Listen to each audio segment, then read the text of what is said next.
دوایەوەی هەفتەی ڕابردوو خێزانێکی کوردی خورماتوو لە ڕێ هەندەران و لە دەریای ئیجەدا خنکان.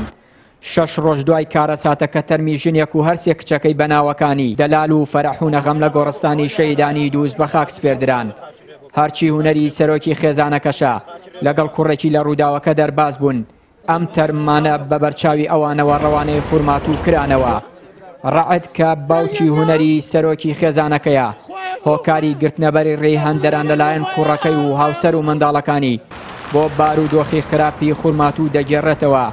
حکوومەتیش بە کەم تەرخەم و بەرپەرسیار لە ئاست کەم و کورتیەکانی ناوچەکە و ژیانی خەڵکەکەی دەزانێت. نەگەر هەلو ڕۆژەوە جنازەکەی ئێمە دڵمان خوێنی لێ چۆڕێک دەسەڵاتمان نییە ئەمە ئیش خوایە بەس خەتای بەرپرس و خەتای حکوومەتەکەیشی تایە. خەتای حکوومەت چییە کاکە؟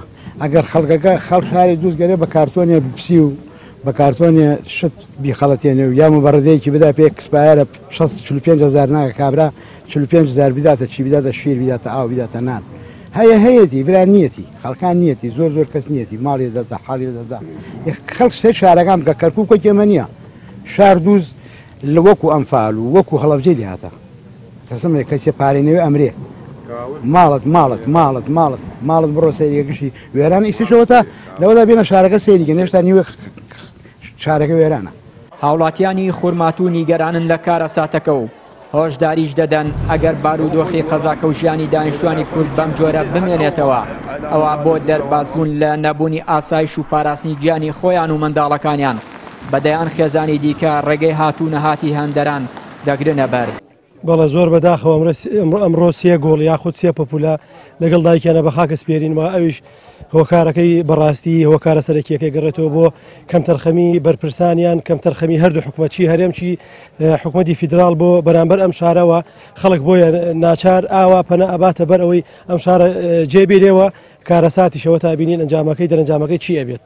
خەڵکی خورماتوو بۆیە ڕچکەی هەندرانی گرتو بە ڕەنگە زۆربەی لە ئارامی بێت لە ئارامین شارەکە و بگرە زۆرێکی لەوەیە کە خۆتان نەزانن قەیرانی دارایش لە هەرێمی کوردستان و لە دووس خورماتووە وای کردووە خەڵپەنا ببات بۆ ئەوەی ڕووکاتە هەندەران بەداخەوە ئەمە ئێڵێن کە خەڵکی خورماتوو ئەگەر لەسەر ئەما بچێت یعنی ڕەنگە زۆربەی زۆری خەڵکەکەی تیا بچێت ڕێگای هەندەران بخاتە بەر بۆیە ئەمەشە بۆتە کارەساتێکی گەورە و دڵتەزێن لە دڵی هەمومانە.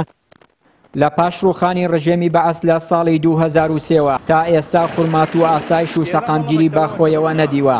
دوای ڕووداوەکانی 16 ئۆکتۆبەریش ناوچەکە بۆ کورد کەڵکی ژیانی نەماوە.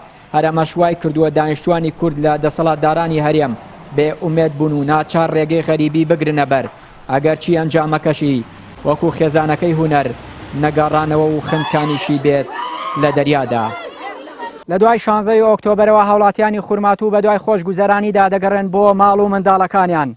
هونەر و خێزانەکەی ڕوویان کردە هەندەران بۆی خۆش بشین بەڵام قەدەر ڕێگەی نەدا و لە دەریای ئیجەدا خنکان. دوجار تەرمەکانیان گەڕایە ئەو خاکەی کە ئێستا ئەمن و ئاسایشی تیادا بەدی ناکرێت. چیانوەری کەناڵی ئاسمانی پەیام قەزای خورماتوو.